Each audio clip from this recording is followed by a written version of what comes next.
जी, अभी मैं अपने समर्थकों के साथ आके नामांकन दाखिल किया है। किस पार्टी से किया है? राष्ट्रीय ओलिमा काउंसिल से किया है। आने वाले थे एआईएमएम से? सर, एमआईएम के हम संस्थापक सदस्य रहे हैं। 11 साल की मेहनत और प्रयास के बाद जब आज एमआईएम फलदार पेड़ हुआ तो इस पेड़ को किसी ने काट लिया। मेरे हिस्से की चीज़ किसी को बेच दी गई और ऐसे शख्स को बेची गई जो शख्स कभी एमआईएम का सदस्य भी नहीं रहा, कभी इन 11 सालों में क्या 11 दिनों में कभी नज़र नहीं आया, 11 घंटों में कभी नज़र नहीं आया। हम आज से 5 दिन पहले उनको सिंबल दे दिया गया। जो कांग्रेस के लोग थे, न जमीनी कोई पकड़ है, न सियासी पकड़ है, पैसे वाले हैं, मालदार हैं, होटलों और हॉस्पिटलों के मालिक हैं। मेहनत की बुनियाद पर नहीं बल्कि पैसों की बुनियाद पर हमारे सपनों को बेच दिया गया।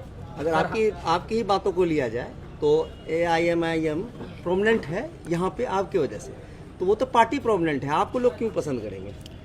चूँकि मैं उस लोगों के लेकर इलाकों में घूमा, मैं उस दौर में लेके गया था जब लोग एमआईएम के नाम पे कुर्सी नहीं बल्कि बीजेपी का एजेंट कह के बुलाते थे, मुंह पे गालियां देते थे।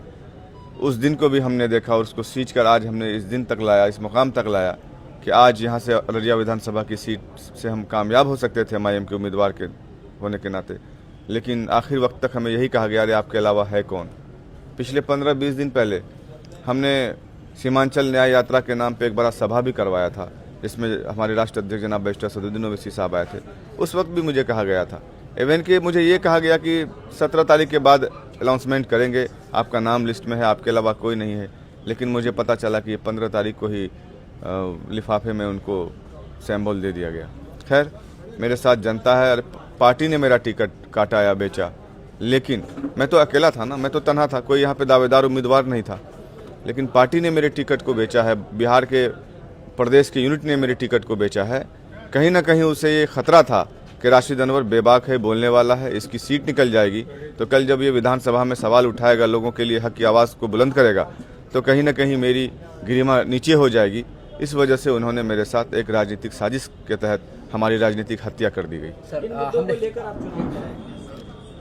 हम करप्शन फ्री अररिया, स्वास्थ्य का मुद्दा, नशा मुक्त अररिया बनाने के और भ्रष्टाचार मुक्त बनाने, अररिया मुक्त बनाने के इससे मैं अररिया विधानसभा में आया। साहब, हमने सवाल किया था कि क्या डील जो है पैसे से हुई है, तो उन्होंने कहा ये ओछी बात है। इस पर आप क्या कहना चाहेंगे? मुझे ये बताइए, कॉमन सेंस की बात है, जो इंसान पिछले 7 सालों से कांग्रेस की कतार में खड़ा था, जो लोकसभा चुनाव में एमआईएम के उम्मीदवार बिहार प्रदेश के अध्यक्ष अख्तरुल ईमान के खिलाफ डॉक्टर जावेद आज़ाद के कैंपिंग में इनको प्रभारी बनाया गया था मोड़ बैसी का, तो वो आदमी अचानक से, कभी पार्टी का कोई सदस्य नहीं रहता है और उसका कहीं कोई नामो निशान, कांग्रेस तक पोस्टरों में लोग उसको पहचानते हैं, उनके बस्ती मोहल्लों के लोग उनको नहीं पहचानते। भले पैसे वाले हैं लेकिन पहचान नहीं है, ना लोग उनको पहचानते हैं ना वो किसी को पहचानते हैं। तो अब मुझे ये बताइए, इसको बेची नहीं गई है तो क्या की गई है? वो पार्टी के, मैं तो पार्टी में था, मैं तो सिंगल था, तन्हा था ना। हाँ, पार्टी में अगर 4 लोग रहते हैं, चलो भाई 4 लोगों ने मेहनत की, इसको नहीं उसको दे दिया गया, तो वहाँ पे वो वाजिब है। उसको बेचना नहीं बोलते, उसको कटना बोलते हैं, लेकिन इसको सरासर बेचना बोलते हैं। लोग बेवकूफ़ नहीं हैं, अगर हम अपने मुंह से बोल दें कुछ भी तो लोग मानने को तैयार नहीं। जो सच है, जो हकीकत है, वो लोग जान भी रहे हैं और समझ भी रहे हैं।